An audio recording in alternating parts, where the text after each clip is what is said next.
Ẹ̀yin wa ẹ kú àsìkò yìí. Ọlọ́rọ̀ Yorùbá kan ní èdè òyìnbó wọ́n sọ wípé lady. Tí wọ́n bá sọ pé lady tá bá fẹ́ sọ ní Yorùbá à ń sọ pé ọmọge. Ìtumọ̀ ọmọge ní Yorùbá ó ní ọmú oge. Oyè yín. Ọmú oge tí wọ́n wá ń lò yìí wọ́n fi ń ṣe àpèjúwe ipò tí ọmọ obìnrin yẹn wà nítorí wípé ó láǹfààní láti fi ọmú rẹ̀ ṣoge ní àsìkò ìgbà yẹn. Ẹ máa wò pé kí ni kókó tí Folakemi ń sọ̀rọ̀ lé lórí lónìí. Bẹ́ẹ̀ ni ọ̀rọ̀ tó kan àwọn obìnrin. Obìnrin lèmi náà. So ó kan àwa obìnrin. Bẹ́ẹ̀ ni òun la fẹ́ sọ̀rọ̀ lé lórí.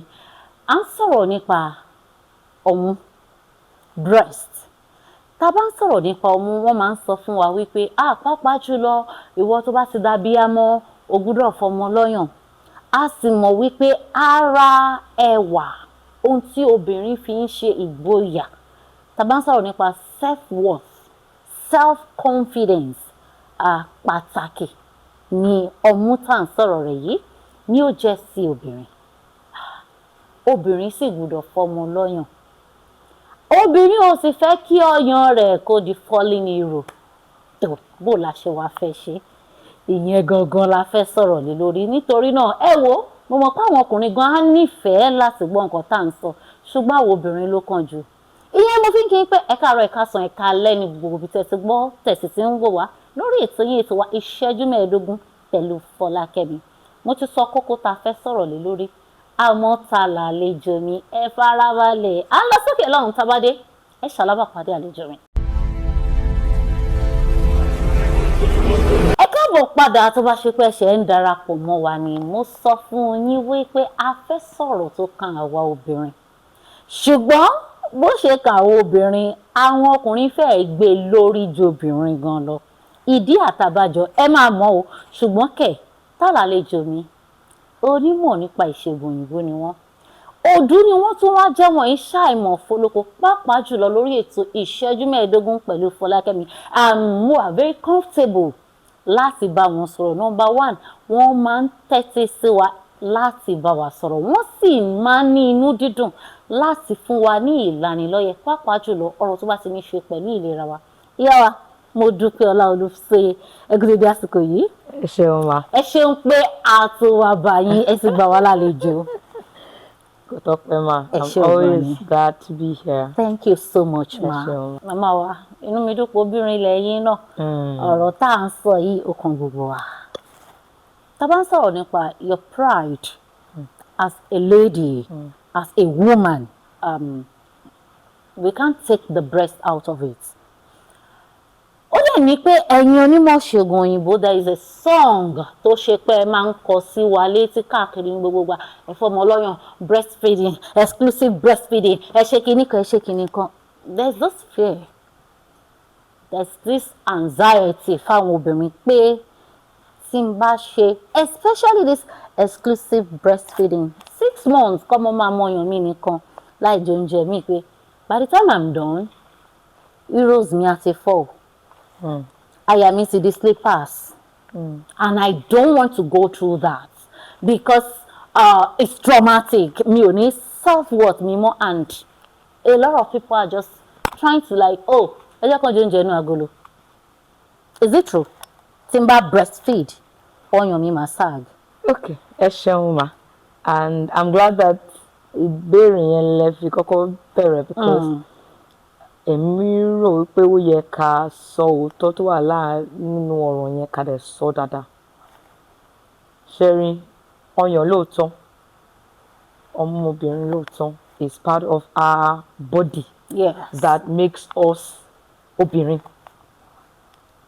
Ó ní àwọn ọyàn tó máa rí pé àyà wọn so flat báyìí àyẹ̀ ẹ̀sán máa rìn wọ́n náà obìnrin yìí like okay àwọn kan wọ́n máa ń dìde jẹ́ kó flat ni like because they want to look like a boy. That's a different ball game entirely. But away from pé inú mi dùn pé mo jẹ́ obìnrin and one of the ways that you can identify pé obìnrin ni me is via ọyàn yín ṣé inú mi ò ní dùn sí tí n bá bí ọmọ tí n bá tọ́jú ọmọ yẹn gẹ́gẹ́ bí ó yẹ kí n ṣe tọ́jú ọmọ yẹn ni. Ẹ dúró, ibi tí mo mọ́rọ̀ lọ ni pé Ọlọ́run fún wa ní ọmú yẹn fún nǹkan tó pọ̀, but nǹkan méjì tó ṣe pàtàkì. Ẹyọ kan kó fi identify wa as obìnrin. Ìkejì ká fi tọ́jú ọmọ. Now, is it true, back to ìbéèrè mi, is it now true pé tí n bá fún ọmọ lọ́yàn for an entire oṣù mẹ́fà gẹ́gẹ́ bí a ṣe máa ń sọ pé ká encourage pé ká fún ọmọ ní ọyàn yẹn, ṣé lóòótọ́ ni pé tí n bá fún ọmọ yẹn lọ́yàn for that number of months pé ọyàn yẹn máa wá di falling zero? That answer is no. Classically is no. Is it every obìnrin tó bá fún ọmọ lọ́yàn fún 6 months ni ọyàn yẹn á wá di falling hero ni? No. The irony of it ni pé falling hero tá à ń sọ pé ó ṣẹlẹ̀ yẹn is as a result of our advancement nínú ọjọ́ orí wa as against iṣẹ́ tọ́yàn yẹn ṣe. Really? So ẹ̀yin try láti sọ fún mi wípé paraventure mi ò fọmọ lọ́yàn, ká tiẹ̀ sọ pé mi ò tiẹ̀ tí ì lóyún gan sef, mi ò tiẹ̀ tí ì marry, ká lo àpẹẹrẹ irú àwọn obìnrin tó ṣe wípé we have some matured ladies tó ṣe wípé they've never been married and wọn gbóyún rí fúnra wọn náà sọmọ rí. So ẹ sọ fún mi wípé tó bá ṣe pé mo láǹfààní láti rí wọn nídúró falling heroes ló wà láyà wọn. As they age, as they grow older, because àwọn hormones, that's what we call them, àwọn hormones tó jẹ́ pé wọ́n jẹ́ kí ọyàn stand ó ní àsìkò àti ìgbà tó máa wà ní ara èèyàn. As you grow, they begin to downward, they will begin to lower, àwọn ò ní jẹ́ at a high level tó máa ń jẹ́ tẹ́lẹ̀. So it is not a function necessarily. It's true that an engagement of the breast yẹn máa ń jẹ́ kí wear and tear ṣẹlẹ̀. So on that basis, but it does not mean that it will out nǹkan tó máa jẹ́ kí outrightly kọ́yàn ẹ̀ wá jẹ́ slippers completely. No ma, it is bẹ́ẹ̀ bá ṣe tọ́jú ara yín tó ní, tẹ́ bá ṣe handle your breastfeeding experience tó ní, it comes with its ups and downs, yes, but is that the reason tó máa jẹ́ kí ọyàn jẹ́ slippers? No. When I am at a certain age, mo ti bímọ mẹ́ta, mo dẹ̀ fún àwọn mẹ́tẹ̀ẹ̀ta. Exclusively lọ fi mọyàn fún oṣù mẹ́fà. Yes ma. And after that, do I feel confident in myself again? Is my breast at this my age right now, ṣé ọyàn yẹn ti wá di flat pátápátá ni? The answer is no. However, when I get to 60, 70, 80, will it still be as bulky as before? No. No. Okay, so ká sọ wípé from age 60 ni. No ma, ẹ má fi age sí because ara wa yàtọ̀. Oh, okay, but okay, ọ̀dà tá a bá fẹ́ fi age sí a fẹ́ pẹ̀gẹ̀, ṣé mo wípé nísìnyí is just for example tá a bá ń sọ̀rọ̀ nípa menopause, which is another topic for another day entirely. Yes. We are still going to treat that on this program. We'll talk about menopause and signs and coping with it. But yes, ṣé mo pé tẹ́lẹ̀ before now we believe menopause is from like age 50 thereabouts pé ìgbà yẹn ló, but nísìnyí with pẹ̀lú ìwádìí ìmọ̀ ìjìnlẹ̀ sáyẹ́ǹsì jẹ́ kó yé wa pé even somebody that is less than 40, yes sir, wọ́n ti bẹ̀rẹ̀ sí ní experience menopause. So now ṣé àwa lè sọ wípé irú bá a ṣe ń sọ yẹn náà is applicable to ọyàn wa? Sherry, tó bá jẹ́ pé ilé ayé wa bó ṣe yẹ kó rí, tó jẹ́ pé oúnjẹ wa natural oúnjẹ wa ni, drinks, omi tá à ń mu, gbogbo nǹkan tá à ń fi sára are of natural forms, ó máa jẹ́ kí gbogbo ara wa kó maintain the integrity of gbogbo cells wa.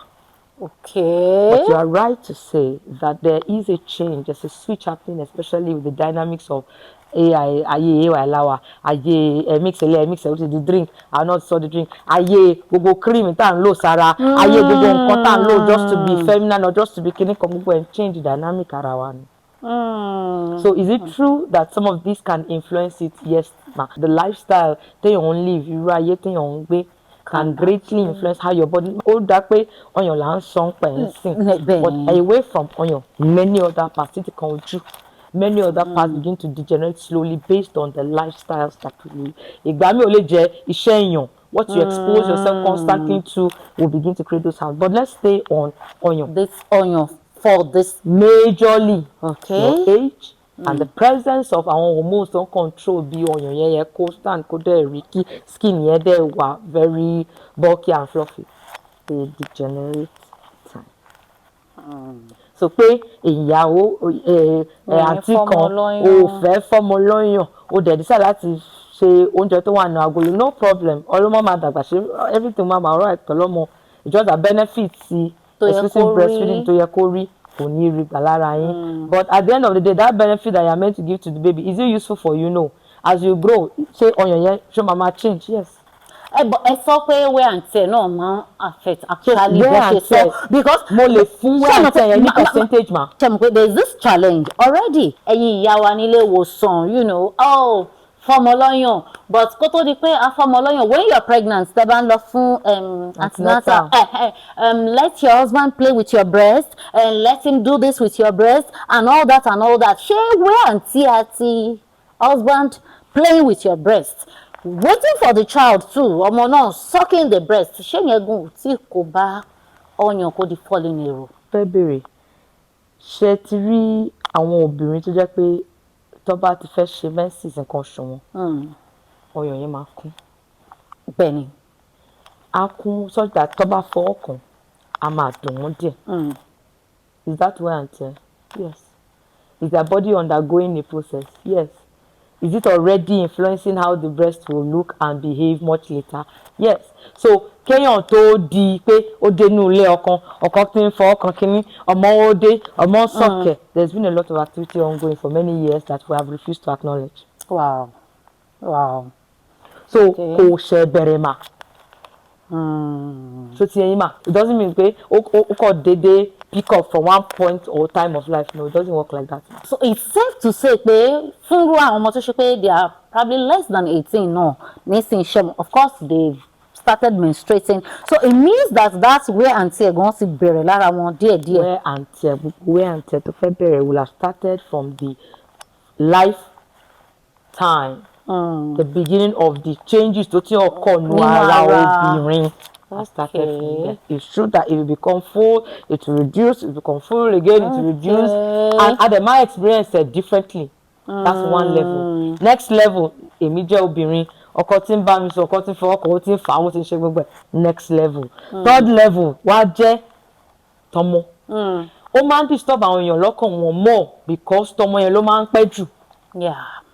And action ọmọ ni pé ó ń sọ̀kẹ́, so ó ń fa omi tó wà náà. ṣẹ̀ṣẹ̀ títí rá ọmọ mi tó bá ń sọ ó máa pè yín bàbá òun bí kò já orí ẹ̀ dànù.